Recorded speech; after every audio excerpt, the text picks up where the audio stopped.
దేవునికి మహిమ కలుగును గాక. దేవుడు మోషేతో అంటున్నాడు ఒక మాట, నేనే యెహోవాను, నేనే యెహోవాను, నేనే ఉన్నవాడును, నేనే అనువాడును. మోషేతో ప్రభువారి మాట, నేను సర్వశక్తి గల దేవుడను, నేను అబ్రహాము ఇస్సాకు యాకోబు యెహోవా అను నామము నేను వారికి తెలియబడలేదు. యెహోవా నామం తెలియదు మోషే వాళ్ళకి. నీ యెహోవాను నేనే, కానీ నా పేరు తెలవదు వాళ్ళకి చెప్పు, నేను సర్వశక్తి గల దేవుడు పేరును కలిగిన వాడును.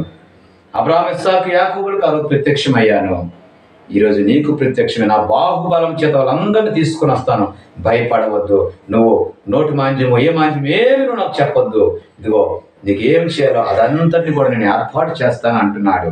అయితే మోషేతో ఒక మాట అంటున్నాడు యేసు ప్రభు, ఇదిగో నేను నిన్ను ఫరోకి దేవుడిగా నియమించి తిని, నీ అన్న అహరోను నీకు ప్రవక్త, ఫరోకు దేవుడిగా ఉంచుతాను అన్నాడండి. ఫరోకే నిన్ను పెద్దగా ఉంచుతాను అంటున్నాడు. ఈరోజు నీ స్థానం ఏంటో తెలుసా సహోదరుడా, క్రైస్తవుడా? నువ్వు కింద పడిపోవాల్సిన పని లేదు, కించపడవలసిన పని లేదు. ఇదిగో నిన్ను ఈ లోక అధికారికి నిన్ను పైవాడిగా ఉంచుతాను అంటున్నాడు.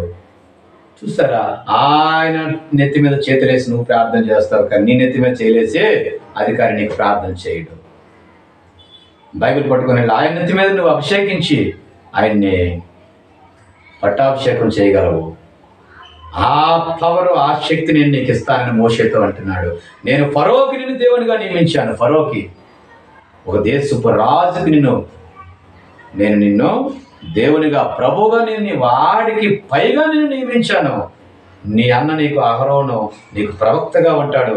నేను చెప్పిన ఆజ్ఞాపించినది యావత్తు నువ్వు పడుకో వెళ్ళావు రాజు దగ్గర అంటే అనేసరికి రాజుగారి దగ్గరికి వెళ్ళి ఆయన చాలా నేను ఐగుప్తు మీద నా చేయి చాప ఇశ్రాయేలును వారి మధ్య నుండి రప్పించగానే నేను యెహోవాను ఐగుప్తులో తెలుసుకుంటారు. ఇదే కొండ మీదకి వచ్చి తెలుసుకుంటారు, ఏ కార్యం చేస్తారో తెలుసుకుంటూ ఉంటారు.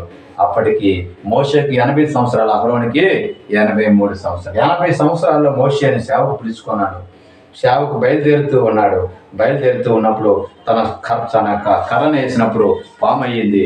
అయితే అదే రాజుగారు అన్నారు, ఇదిగో ఈ కర్ర ఇక్కడ 4 మంత్రాజ్ఞులను పిలిచి మీరు కూడా కర్రలు వేయమంటే వాళ్ళు కూడా పాములు చేస్తే ఆ పాములను ఈ మోషే కర్ర అన్ని పాములను మింగేసింది.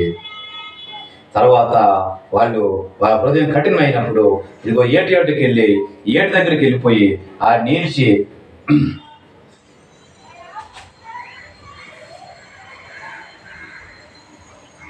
ఇదిగో నీ చేతిలోని కర్రతో నేను ఏటి నీటిని కొట్టుదని అది రక్తంగా మార్చబడిన అనేసరికి అది ఏటి నీటిలోని రక్తమంతా, ఏటిలోని నీరంతా కూడా రక్తంగా మారిపోయింది.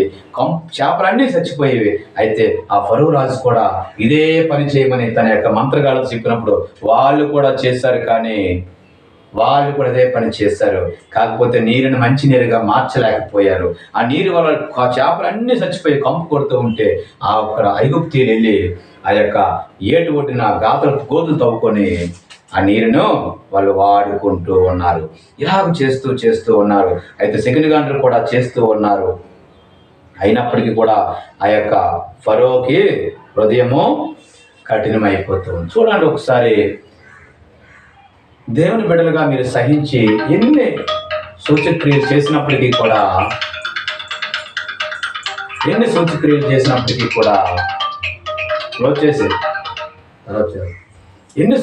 చేసినప్పటికీ కూడా దేవుడు మీ పక్షాన ఉండి అనేకమైనటువంటి మేలు చేయడానికి ఇష్టపడుతూ ఉన్నాడు. కానీ లోకం తనకు హృదయము కఠినమైపోతూ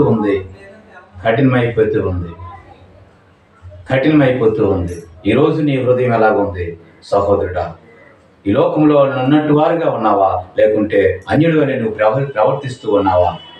రండి, దేవుడి వాక్యం విని మీ హృదయాన్ని బాగు చేసుకుంటూ నడిపించుకోమని దేవుని దీవించి ఆశీర్వదించును గాక.